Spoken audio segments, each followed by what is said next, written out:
Today we're going to be talking about the most disgusting story you will probably ever hear.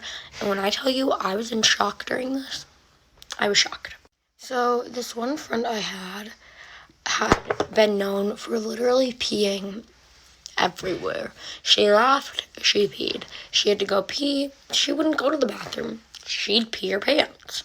And this girl's older than me too. And I think she thought it was cute to do in front of boys to pee and I don't really know. But we were at the mall one day and I was pushing her in this cart and we get on the escalator and she pees on the escalator in front of everyone. And then on top of that, she didn't have any money to buy new pants. So she was walking around in her own pee. That easily could have been the most disgusting thing that I've encountered. But it wasn't. That happened later in the night. So we go to the grocery store and everything's normal.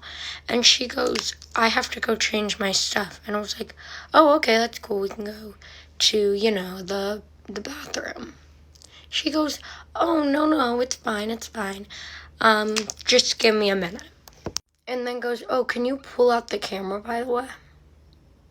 And at this point, this girl sticks her hand down her pants and pulls out her tampon in the middle of the store and is having me videotape it. And so then, not only does she pull it out, make me videotape it, and it's sitting in the middle of the floor because she drops it there, she leaves it there. And before you guys are like, why didn't you pick it up? Why wouldn't you just do it? I wasn't gonna pick up her thing because she didn't want to throw it away. I'm sorry, if it was mine, I would have. But first of all, I would have never done that. It's not like this place didn't literally have a bathroom, because they did. She also had extra stuff she could put in and puts it in the middle of the store. But I stopped recording after, I figured out what she was doing. And she records herself because I genuinely think she thought she was being really cute. I just feel so bad to whoever had to pick that up. I am so sorry to whoever was there that day that had to pick that up. That was literally disgusting. So she literally went from peeing everywhere to taking her tampon out everywhere. Oh, and she put a new one in. If you were wondering, me and this girl are no longer friends. Love you. Bye. Get ready with me for a fight. So, basically, this girl wants to fucking fight me, y'all. If you know me at school, I'm one of the sweetest people. I mind my business. I don't talk to anybody. I have my 4 friends that I talk to all day. No, 5 that I talk to all day. If you don't see me talking to them, then I have my headphones in and I'm minding my business. So, there's this girl, not gonna say names, we're just gonna call her Mia. So, y'all remember yesterday how I was talking about Sam and how he's a hoe, right? And how I wanted to mess with him, but he didn't want a relationship, basically. So, I stopped talking to him. So, I forgot to say good morning. Good morning. I was just too excited to tell this story. So, he used to mess with this other girl named Bree before he started to mess with me. And Bree got really sad because she really liked him. And so she got really sad that he didn't want to be in a relationship with her, basically. So when he started messing with me, she got mad at me. So Miss Girl is mad at me, and she was like, and Simone was kissing on my boyfriend. First of all, baby, I didn't even kiss him. I never put my hand, that boy never put a hand on me. I never put a hand on that boy. So where did you get kissed at from? Because that never happened. So let me get into what happened yesterday. So she I was minding my business, and every little so often when I am in the mood, I go into the bathroom to see how I look, just to see if I have something on my face or something. So I go into the bathroom, and she happens to walk in before me. So I walk into the bathroom, and she happens to walk in before me, and I'm just checking myself in the bathroom, because every so often I just go in the bathroom and to see how I look. And she happens to go in before me. She says, when I walk in there, she says, "I'm not gonna deal with this bitch," and walks out. I'm gonna give you the benefit of the doubt, babes. So I'm like, okay, maybe she's not talking about me. So then I get out the bathroom, I'm walking to my class, and she goes and says, she talking all this shit, but she not gonna do nothing. Y'all gonna have to go to part 2. Sorry. Guys, get ready with me while I tell you about the time I literally got kidnapped in Mexico. This happened about literally last year. It's about to make a year, and I haven't really told no one about it because honestly that was like one of my scariest experiences like I've ever gone through, and till this day I'm still scared. So yeah, I ended up going to visit family in Sinaloa, and we ended up going to Mazatlan for like 2 nights. It was our last night there, and me being me suggested we go to like a high-end club. I was like, I want to spend my money, like I want to go to a nice club. My cousins ended up agreeing with me, and they're like, okay, like we're gonna go to El Clásico.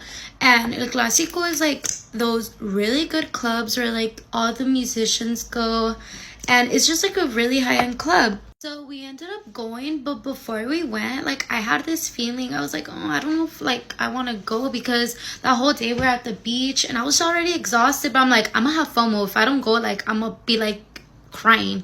So I'm like, no, like let's suck it up, like let's go.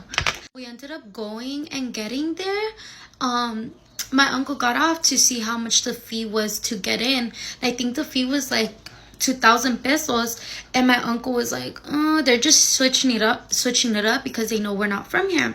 So my uncle was like, let's make a U-turn and let's call other places to see how much the entrance fee is, and if it's like a little bit more expensive, we're just gonna stay here. Right when we were doing the U-turn, I noticed the parking lot was full of Beamers, Range Rovers, Mercedes. So I was like, no, we have to get in here. Like, this club is gonna be good, So we still made that U-turn, and we parked on the other side of the street. And right when we parked, we noticed these police literally come behind us, and they started ringing their siren. The police started inspecting our car because they're like, this car isn't from here. You don't have like this license plate. But we actually did. Before we got to the place, we actually ended up switching that because we knew it was going to be a problem over there. So we had it. Basically, they started like literally going through every inch of the car, and then my aunt was like, hey, like look at their hands, because they're known to stash drugs and blame it on you and get money out of you. So we're looking at their hands, but long story short, they ended up stashing the drugs inside of my uncle's pocket. Like literally, they're like, your uncle has coke, and we knew he didn't have coke. They literally stashed it. Part two. Get ready with me while I tell you guys how I got disowned. So growing up, my parents were very religious. Like, I could literally not wear any short sleeves. I couldn't wear shorts, not even booty shorts. Like, even to my knees, I was not allowed. And I kind of felt left out. So in high school, I would, sneak in clothes. I would have, all this really cute lingerie. And, not even that I was wearing it for anyone. It was because it was, that whole trend where you would wear, jeans and a cute lingerie and, a little dress shirt. That was the trend back in the day. And I just wanted to be like those girls, So I pretty much had this entire double life growing up, and then it was time for me to go to university. And somehow this girl who was literally not even allowed past sunset convinced my parents to go out of the city for school. So the only condition for me going to school out of the city was that I would come home every weekend. Because they're like, oh, we don't want you to party. And I was like, in my head, I can literally party Monday through Thursday, so that's not stopping me. Okay, but I won't lie, I got over the party thing in literally a week. I hated going out. Anyways, I'm living my best life, and then I'm about to go on a date, and then out of nowhere, my dad messages me, and he's all like, you're dropping out of school. I can't believe I sent you here. He's like, I have all the photos, and I'm like, what photos?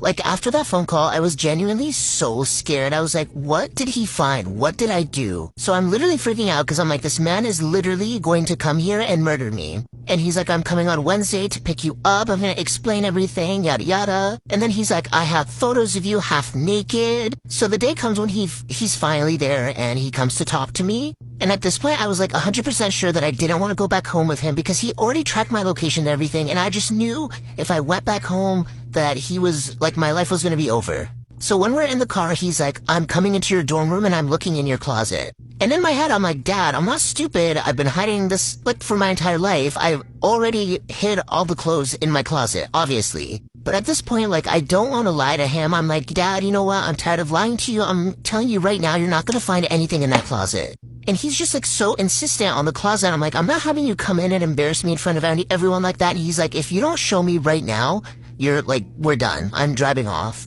And I'm like, I'm sorry, that's not happening. And he just drove off. Haven't seen him in 3 years. And then I didn't really understand what fully happened until a little bit later. What happened was my snake-ass brother who literally parties and goes out and comes home late at night and talks to girls and is literally a simp. And I know this because he literally flirts with girls that I know. Basically what happened was some girl was using my photos on my Instagram for her Tinder profile, and my Instagram was private. On my Instagram, I had a photo of me in my bikini when I went with my girlfriends to the beach, and my brother saw it on Tinder and told my dad. And my dad immediately just correlates bikini with sex, and he's like, oh my god, my daughter's a slut. She's sleeping around with people. Check out part 2. I don't have enough time for the rest of the story. Get ready with me and let me tell you a story about how my water broke at an aquarium 4 hours away from my hospital. So at 34 weeks, our dumbasses decided to go 4 hours away to a trip as a last hurrah as a family of 4. And before the aquarium, we walked around a lot. No, I don't know if that was the right thing to do, but we did. Get to the aquarium, and honestly, I'm feeling great. Too great. On all the aquarium, towards the end, we were in the shark area. All of a sudden, my water broke. I had my own damn aquarium going on down there. At this point, the sharks were not the main event anymore. It was me. My son was like, oh look, mommy, there's water on the floor. I'm clearly at a state of shock. And I'm leaking, by the way. Get into the car, and my husband's like, maybe we should go home. The hell? Not thinking rationally. I want to be on the news saying a woman gave birth at a nearby Buc-ee's. My kid's about to pop out any minute. Really, my sister was with us, so we had to drop these other kids in the hotel. We find the nearest hospital. Okay, so we go to the nearest hospital. Doctor sees us. She says, you're like 7 centimeters dilated. Squeeze me. The baby was literally popping out. I can sneeze and that baby will be out. So then, like 5 minutes in the hospital, the doctor said, you're ready to push. And I'm like, can I have the ice chips first? Those are so good. I huffed and puffed. Bam, a baby. That little nugget was like 4 pounds, 12 ounces. My husband and I laugh about it now, but back then, we were shitting bricks. And that's the story of how I almost named my son. I don't ever slow up, no I don't take shit. I got no love for the fakeness. If you wanna play tough and wanna hate this, I'll always show up. I don't ever slow up, no I don't take shit. I got no love for the fakeness. If you wanna play tough and wanna hate this. Go while I tell you guys a story time about how I got cheated on literally the whole relationship. Anyways, so let's call this man, let's call this man, I can't think of a name, but let's call this man Robert. Okay, so I met this man on Instagram. Literally red flag from the start. I should have fucking known. Okay, so me and Robert, he texted me first. I never answered it. I never opened it. He unsent it. And later he posted on his story, like, talk to me. And I was like, okay, why not? Let me just talk, you know? And he replied to it, and he texted me from there, and that's how we started talking. And, okay, so now we're in the talking stage for, like, 3 months. So we hang out before we start dating. I forgot what month it was, but I think it was February. And that's the first time we ever met in real life at my school, right? Okay, whatever's, right? So we start dating in, I forgot what month, honestly, like I completely forgot like the months and the dates, but we start dating like after our 3 months of talking. Okay, but literally the month we started talking, that month, this girl requested me on my Instagram. I didn't think anything of it because, you know, like, it's nothing weird, right? So whenever somebody requests me, I go through her account and I like see who they are before I accept them, right? So as I was going through this girl's account, on her account she had a highlight, and remember how his name is Robert, but there was an R on the highlight, and I was like, oh, like, you know, let me look at it. And I could not fucking lie, dude, this was literally my boyfriend on her fucking highlight, and they've been dating while we were dating. And I was like, right? So I'm telling you, literally, I'm literally in the car when I find out, and my mom didn't know that we were dating because I was keeping it on the low. And dude, I was tearing up and I couldn't like fucking cry. She'd be like, why are you crying, you know? And I couldn't tell her. So I had my first communion practice thingy at church, so everything goes down literally at church. Like, what the heck, literally embarrassing. So I was debating who I should text first, if I should text the girl to confirm it is him, even though like I could literally see his face, like all his accessories, like I knew it was him, but I still wanted it to come from her. So I texted her first. You know, I kind of sent the hey girly text, and I was like asking like who it was, this and this and this, and she blocked me. She literally fucking blocked me. Anyways, I always come up on their fucking For You page, so if this comes up on the For You page, it's literally nothing that serious. Like, it's just a story time, and I'm not even saying your guys' name, so please. Anyways, go to part 2. Hey guys, so I'm back with my story time. Get ready with me. So this story time is gonna be about how my family caught me with the secret boyfriend that I had. Okay, so I met this man at a party, a quinceañera, that I was not allowed to go to because I'm gonna do another story time about that. But yeah, so I met him at a quinceañera. We talked a little bit there, but like barely anything because I was actually into another guy during that time. But yeah, the most we talked was probably like a couple words, and that's it. Okay, so this was July, let's fast forward to October or September, I think. Okay, so it's now September. We're gonna call this man Ryan. So Ryan had requested me on Instagram, right? I didn't think anything of it here. I accepted it. I followed him back there, right? And then I had posted on my Instagram story, who wants to be added to my close friends. He put yes, so I added him, and he replied to my close friend story, and he was asking me if we were from the same pueblo or not. So yeah. Okay, you know, we started talking from there, you know, and he like asked me out on a date or whatever, like later on, and okay, like I said, he asked me on a date, but be aware that I have really strict Hispanic parents, so I was down, but I didn't know how I was gonna be able to with my parents being so strict about me with guys. Like, literally, guys, like, they're so strict, like, crazy strict. Let's not mind the lips, it literally fucking disappeared. Okay, but basically, right, so we never went on the fucking date because it was really hard for me, but we still could like continue talking. But when we first started talking, I was really clear that I wanted to just be friends with him, but man made me fall for him, I guess, whatever. But yeah, right, so yeah, so we started talking. Okay, you know the jazz when you know, like, you're in the talking stage, you guys go out. So as I said, I have really strict parents, so I had to lie to my parents about who I was gonna go with and how I was gonna get there, right? So one of my really close friends, Alondra, that's her real name, Alondra, thank you for literally always helping me out to go out with the freaking guy. So basically, Alondra's mom was gonna take us to the mall, right? The Irvine Spectrum, if you guys know what that is. She was gonna take us there. She was gonna drop us off, and he was gonna meet me there, right? So that was the plan. And my mom, she's my god sister, by the way, so that's why she freaking trusts her with her life. Okay, right? So I meet Ryan there, you know, and then Alondra goes off with her little boo thing. So you know. So she was helping me out. So you know the jazz, you know, we were just at the mall, right? So the plan was that my friend was gonna get picked up by her mom, and the guy was gonna take me home. But that did not go as planned. So the guy that I was with, he took all of us home. We want to go drop off. He's a crazy jazz driver. So he was supposed to drive all of us. Oh my gosh, go to freaking part 2. Breaking news. The future is here, and it looks bright.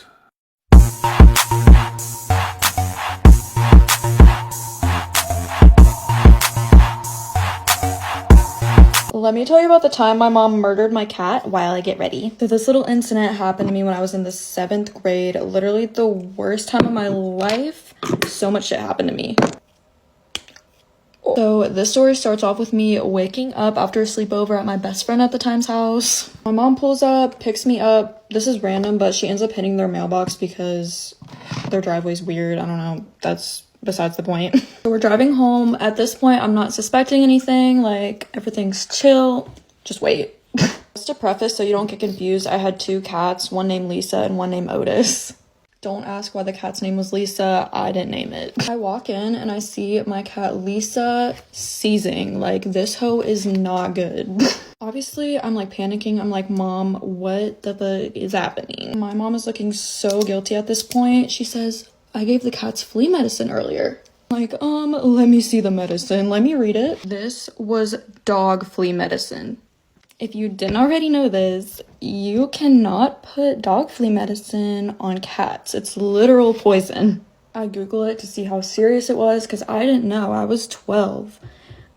These bitches were gonna die. This medicine was a liquid, like the type you rub into their skin. So my mom grabs a rag, starts rubbing it off of Lisa. While she's doing that, I'm trying to find my boy Otis. But apparently, some cats, when they know they're dying, will hide from their owners so their owners don't have to see it. He would always like to hide in the walls of our basement, so that's where I checked first. Finally found him after like 20 minutes of looking. Otis is reacting the same as Lisa, seizing, just awful. So we do the same thing, rubbing it off of his back. At this point, I'm like, Mom, we need to take him to a vet now. It's like 9 or 10 o'clock at night. I don't know if anyone's open, but we're on our way. I don't remember what exactly happened, but it was either there was nothing open or we couldn't afford it. But my mom ends up turning back around and we go home. At this point, I couldn't do anything. I'm just accepting their fate. I'm so emotionally distraught at this point, so I just go to bed and my mom takes care of the cats all night. The next morning, I wake up to my cat Lisa alive and my cat Otis. I'm assuming the reason why Otis didn't make it and Lisa did was because we couldn't find him for those 20 minutes, so we had the medicine on longer. We ended up burying him the next day. Took me a while to forgive my mom. I don't know what she was thinking, but you live and you learn. Moral of the story, don't be stupid and be careful with your animals. Also, follow me for more crazy story times. I have a lot.